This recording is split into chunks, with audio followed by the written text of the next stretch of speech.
Let us start.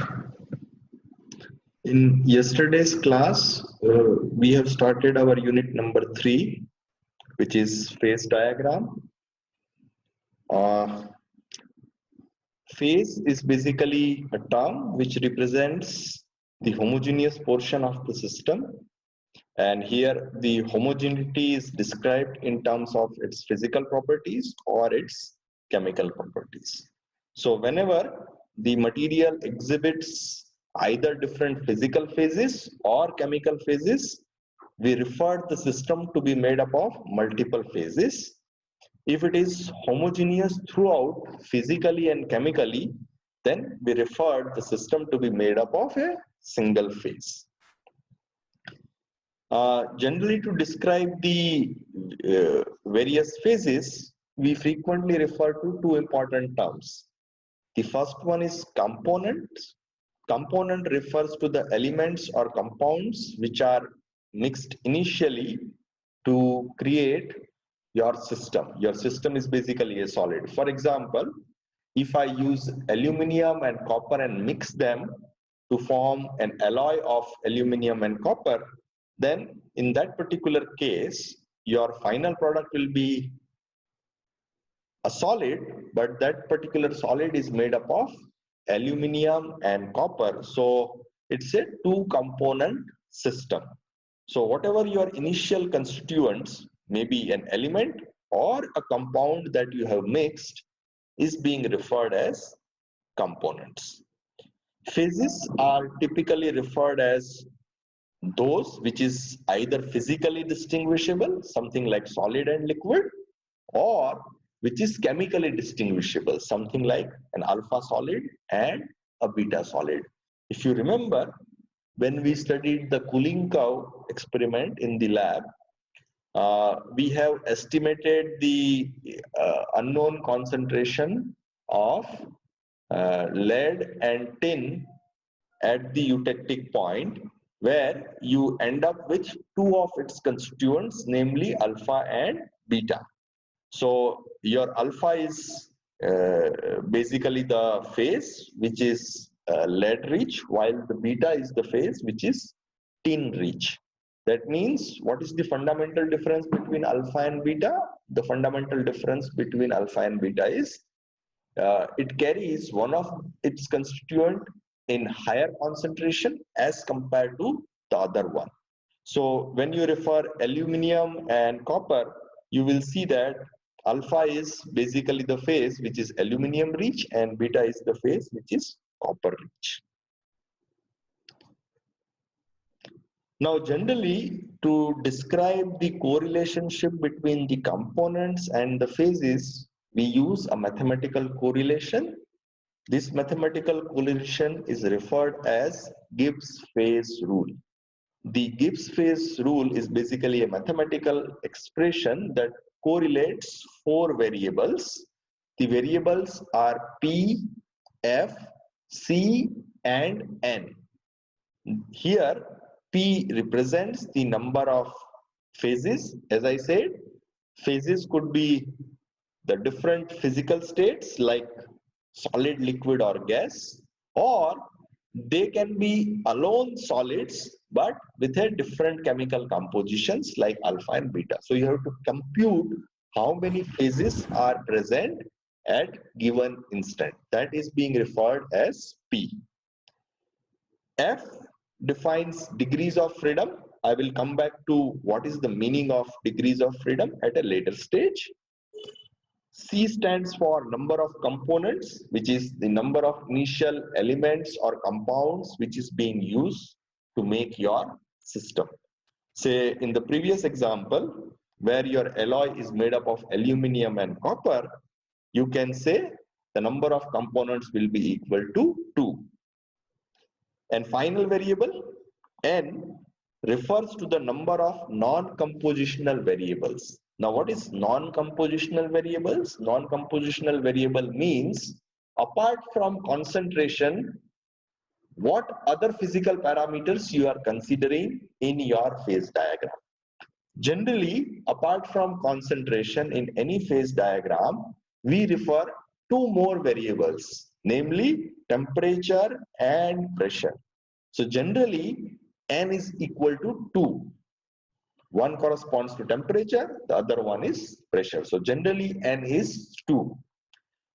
However, in many real world situations, we do not alter pressure.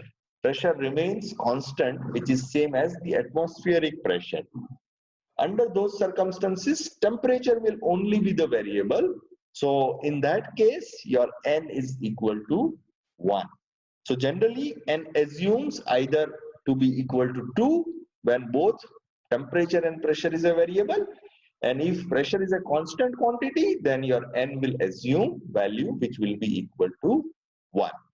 So I repeat again, P represents the number of phases, C represents number of components, N represents the number of non-compositional variables, either temperature and pressure, and F represents the degrees of freedom.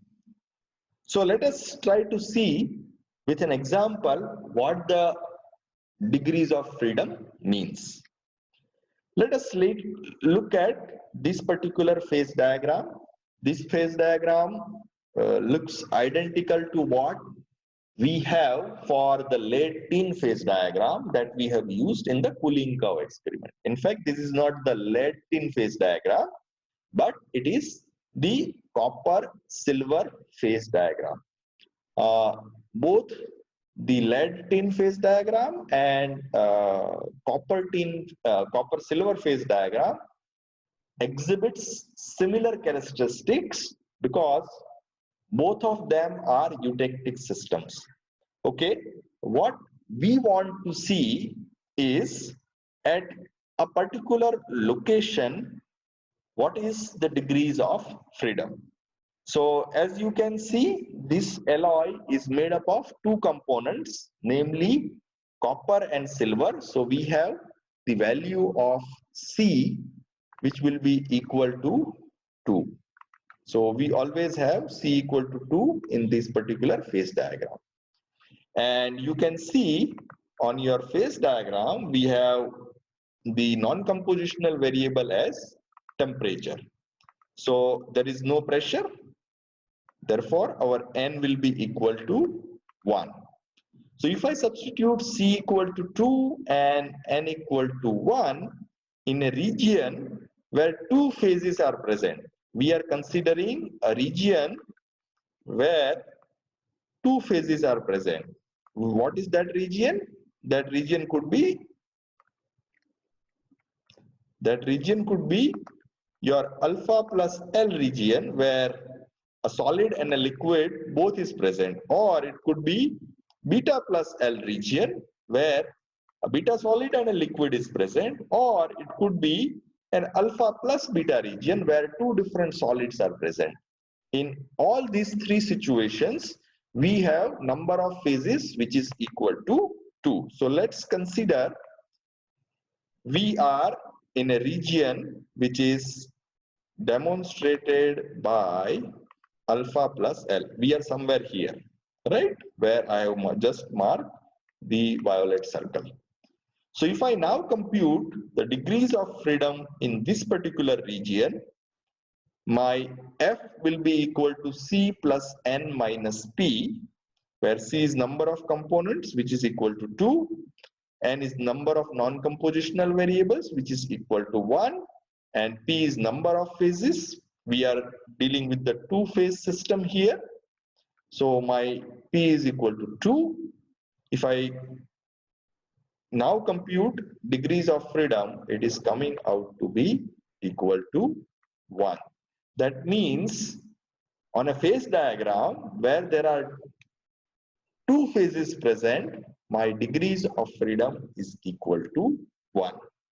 And likewise, if I compute the degrees of freedom for a region where there is only one phase present, for example, the region which I am now marking with the green one, this particular region where there is only one liquid phase present, this is a single phase region, or this particular region where there is only alpha phase,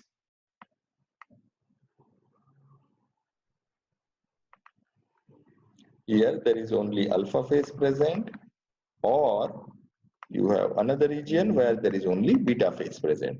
So in either of these case, your number of phases is equal to 1. So your P is equal to 1. In that case, if you solve for degrees of freedom, it will come out to be 2. What is the overall point? Overall point is, if you are somewhere on your phase diagram where there are 2 phases present, your degrees of freedom comes out to be equal to 1. And if you are on a region where there is only 1 phase present, your degrees of freedom coming out to be equal to 2.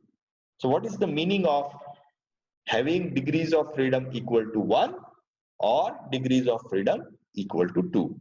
We understand this in the subsequent slide.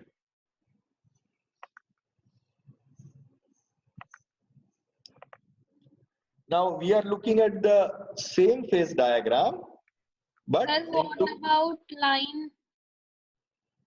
Which Sir, line? what about line AE? Okay. Degree of freedom along line AEEF. We will talk about the degrees of freedom at the interface at a later stage. Right now, we are defining the degrees of freedom precisely in one particular region. Okay, as you said, lines, so let me define the lines here. What you can see in the phase diagram, you have one region which is marked with liquid.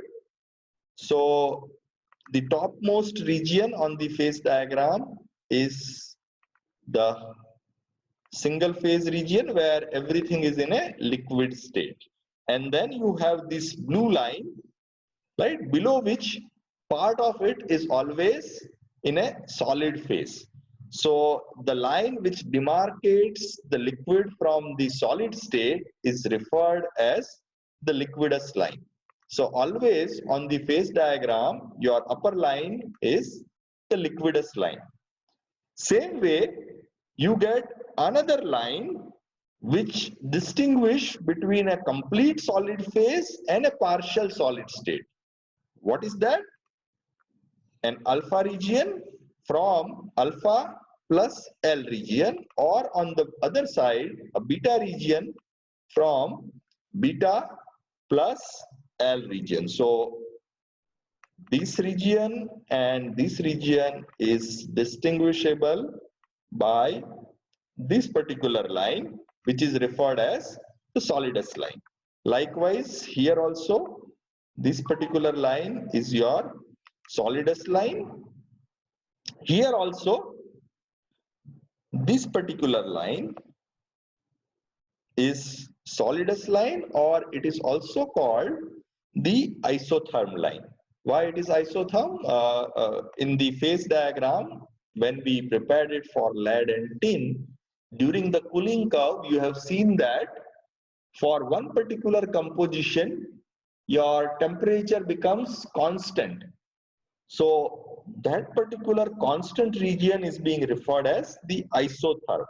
So corresponding to this horizontal line, we are referring to a temperature which is that particular temperature. And that is why it is also referred as the isotherm line. And last one, if you see on the lower end side, where you have an alpha and beta extended, and it is demarcated from alpha plus beta region. So here you have an alpha plus beta region, and here you have alone alpha, where I'm marking it with an arrow here, or here you have alone the beta region. So this region and this region is distinguishable from alpha plus beta by this particular line. Which line? This particular line, or this particular line, which is being referred as the solvus line. So solvus line is the line between one solid phase and another solid phase, while solidus line is the line between one solid phase and another partial solid phase, while the liquidus line is the line between a complete liquid and either a partial liquid plus solid phase or a complete solid phase. Where is the complete solid phase? You can see a complete solid phase along the eutectic point here. If you move along this point, on the top you have a complete liquid, and on the bottom you have solid plus liquid. Okay, so now let us first understand what do we mean by having degrees of freedom which is equal to 1 or degrees of freedom which is equal to 2. In the previous case, we have seen that if you are in a two-phase system, something like alpha plus L, then your degrees of freedom is mathematically coming out to be equal to 1. So in this region, our degrees of freedom was equal to 1. Let's try to understand what F equal to 1 means here. So let's focus on the alpha plus L region. So we are only looking at the limited portion of the phase diagram. And let me define one particular temperature which corresponds to this particular region. Let's say I choose my temperature to be equal to 1000 degree centigrade. This is an example. You can consider any temperature in this particular region. I am choosing 1000 degree centigrade. So now I have defined one variable which is temperature to be equal to 1000 degree centigrade. What I did is I draw a horizontal line from 1000 degree centigrade into my alpha plus L region. So I have drawn this particular line, or let me use another color, red one. So I have drawn this horizontal line. What you can see is when I draw a horizontal line from 1000 degree centigrade, that particular horizontal line intersects my liquidus line and the solidus line at two different points.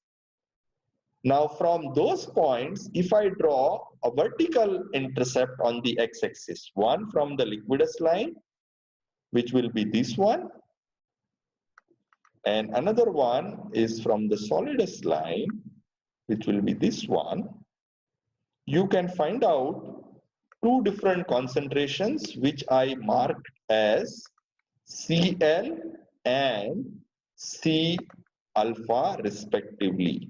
Cl is the concentration of the liquid which is present in alpha plus L state. Remember, Cl always comes from the intercept that originates from the liquidus line, while C alpha is the concentration of the solid that is present in the alpha plus L phase. Remember, C alpha is the concentration that is originated by an intercept that started from the solidus line. What is my point?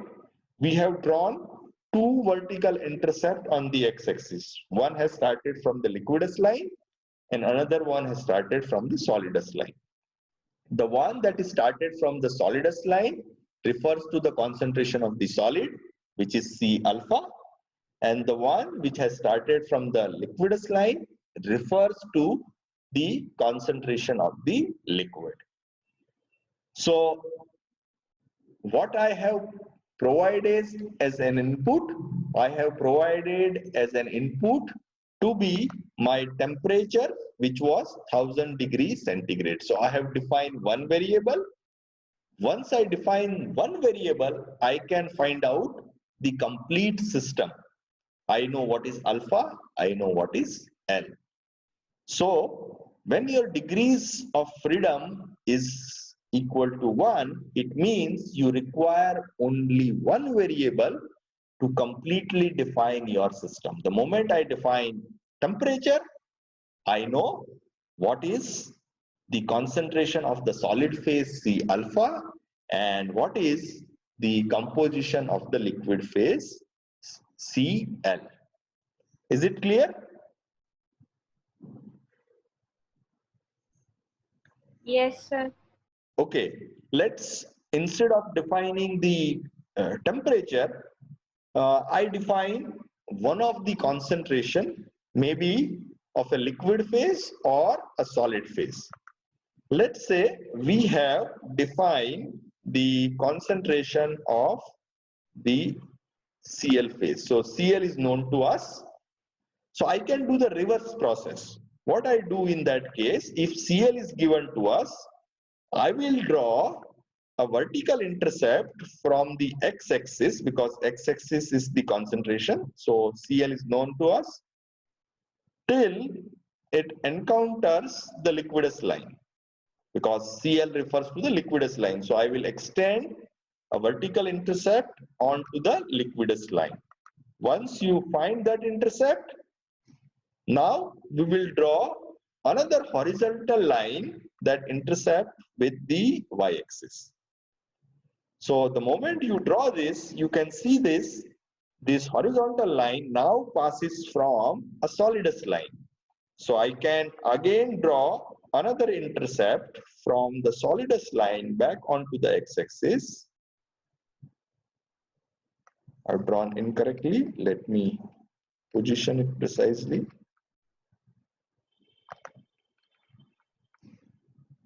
Drawing it again.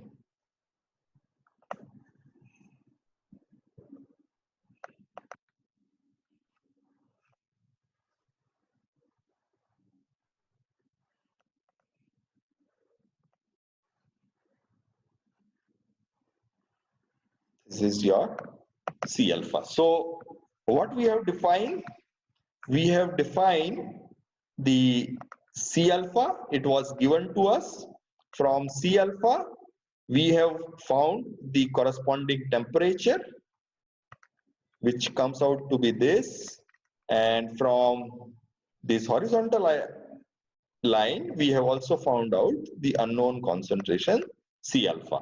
So again, I required only one variable, in this case Cl, to define my system completely. Likewise, even if C alpha is defined, you can find out the remaining two variables.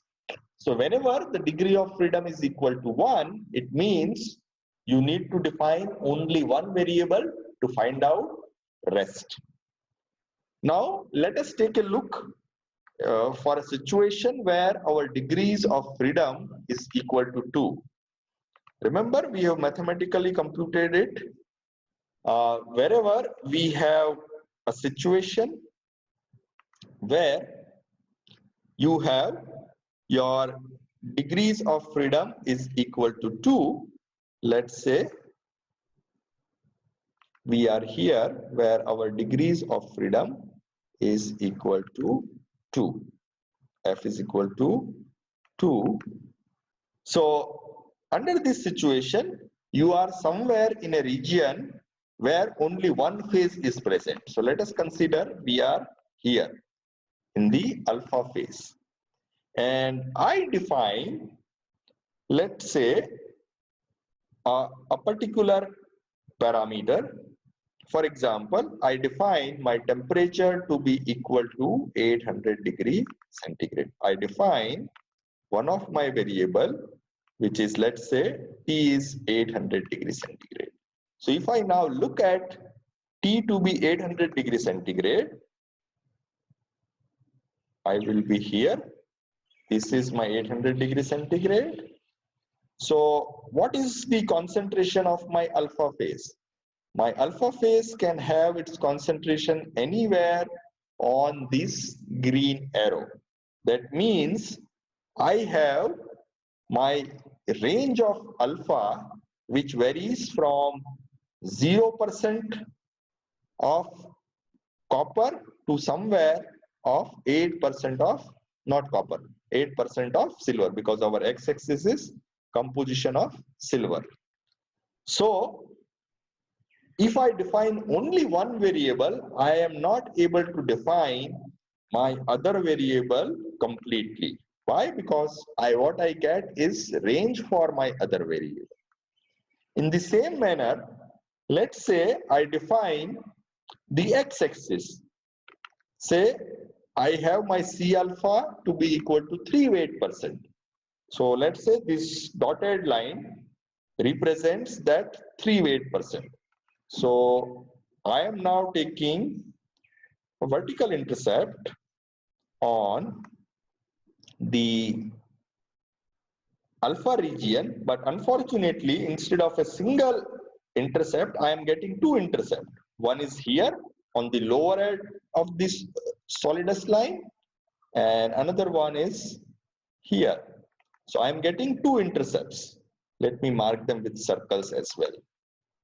My first intercept is here, while the second one is here. So when I say my C alpha is 3 weight percent, I get range of temperature where my C alpha could be 3%. The range of temperature starts from 600 degrees centigrade and it goes somewhere up to 1100 degrees centigrades. So what is my point? My point is, in a single phase region, if I define one variable, I am not able to define my system completely. I need to define both the variables simultaneously to define my system completely. So here f equal to 2 means you require two variables to define my system completely. Is it clear? Can you repeat this again? In the previous case, you understood f equal to 1 means you Yes, need sir. to define only one variable, right? F equal to 2 means you need to define two variables, otherwise your system information is incomplete. For example, I try to go with a definition of a single variable. Say I define my temperature to be 800 degrees centigrade. Let me clear the boxes. I define my temperature to be equal to 800 degrees centigrade. So if I ask you, what is my composition of the alpha phase at 800 degrees centigrade? So my composition can be any concentration which is starting from 0 up to this point, because this is the width of the alpha region. So my concentration can be anywhere from this point to this point. So my C alpha remains unknown if I only define the temperature axis. And likewise, if I do the reverse thing, that is, I am defining only the C alpha. I have defined, let's say, C alpha. So this is my C alpha. Then my temperature could be anywhere starting from this particular point, because this is the first junction. So either I am here,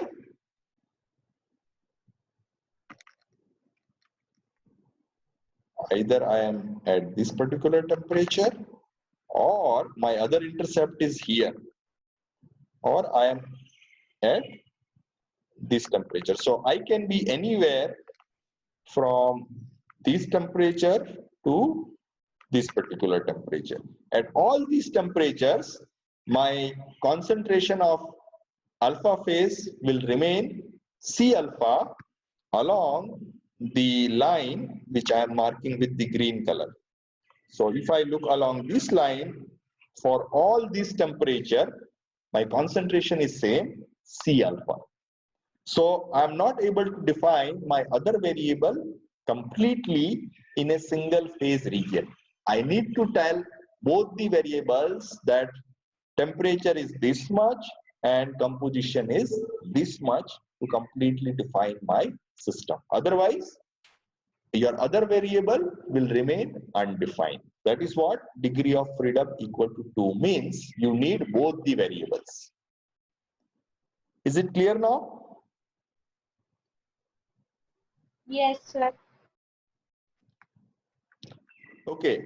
Now, previously you have raised a query that what happens to my degrees of freedom at the interface line. Now remember, interface is basically the transition region. at the interface, you will not be able to define your number of phases completely.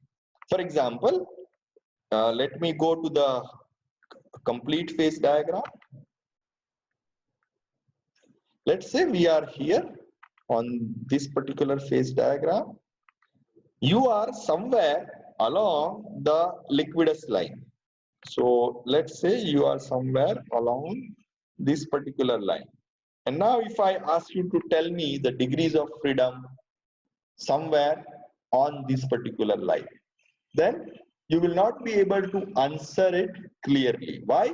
Because this line has an undefined number of physical status. If I look slightly above this green line, I have only one variable present, which is liquid. And if I look slightly below this, I will have two variables present as alpha plus L. So we define degrees of freedom in a region where transition is not happening. What is my point? My point is degrees of freedom can be defined only on the region which is definable, something like liquid, alpha plus L, beta plus L, alpha, beta, or alpha plus beta. Anywhere when you are on the liquidus line or a solidus line or a solvus line, you cannot define the degrees of freedom on those particular points. If you try to do that, you have to consider all the variables. Now, what is all the variables in that case? For example, I refer to that green line and ask you the question, how many phases are present? So you will have three different phases along that liquidus line. Which are those phases? One is the alpha solid, another is the liquid which is present below the liquidus line, and third one is the liquid which is present above the liquidus line. Now somebody can argue liquid is a liquid. Why I consider two different liquids, one above the liquidus line and another one below the liquidus line? It is because they are in the liquid state, but their chemical constituents are different.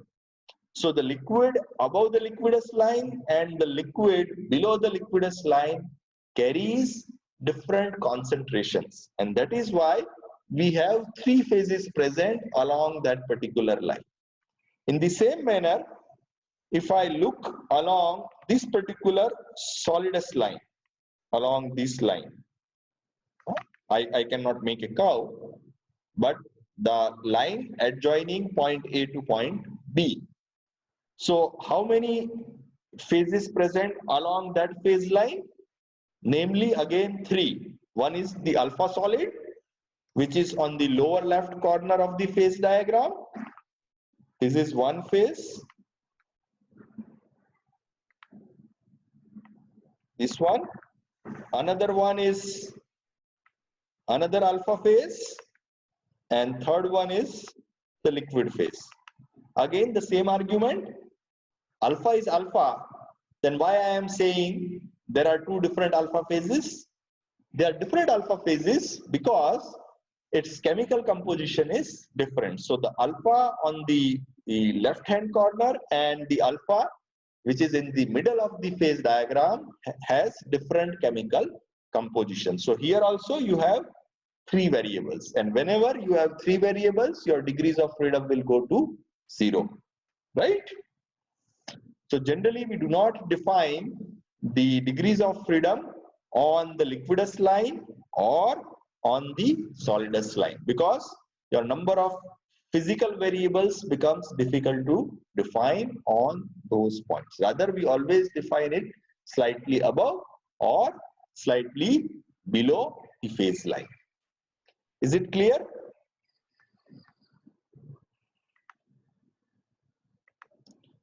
Okay, let's proceed further.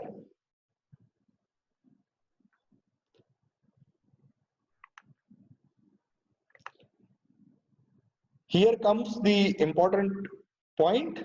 Do we have any region on the phase diagram where your degrees of freedom goes to 0?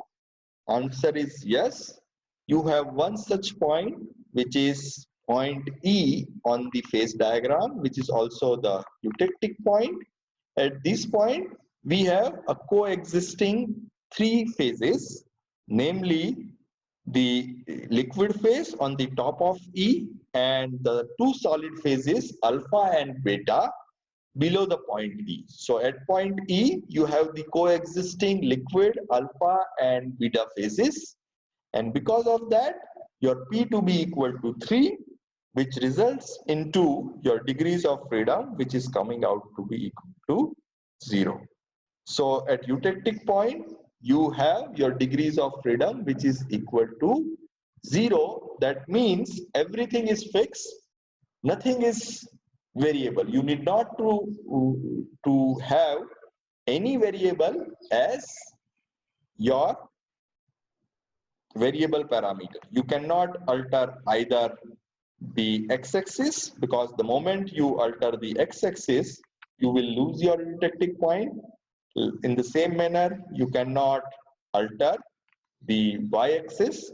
The moment you alter the y-axis, either you will be in a complete liquid state or in a complete alpha plus beta phase. So you cannot have the coexistence of liquid, alpha and beta if you either vary the temperature or the composition. It's a unique point, and that is why it is also being referred as point of no variant. So this is something like triple point of water, which exists only at a unique concentration and a unique temperature. Is it clear? Yes, sir. Okay. Now I am defining something called a unary system. Your unary system is basically the one which is made up of a single component. Let's say I have a pure copper or pure nickel. So if I have a pure copper, we know that copper has a melting point of 1085 degree centigrade. So if I look at a temperature which is more than this, your copper will be always in a liquid state. And if I am looking at a temperature which is below 1085 degree centigrade, my copper will always be in a solid phase. So this is true for any single component system, or say unary system, which has a sharp melting point. Analogous to this, the nickel, which have slightly higher melting point of 1453, you can see that your nickel will be in a single liquid state above this temperature, and it will be in a solid state below this particular temperature. So if you have a unary system like copper or nickel, what you get is a sharp melting point. Below the melting point, it is completely solid, and above the melting point, it is a complete liquid.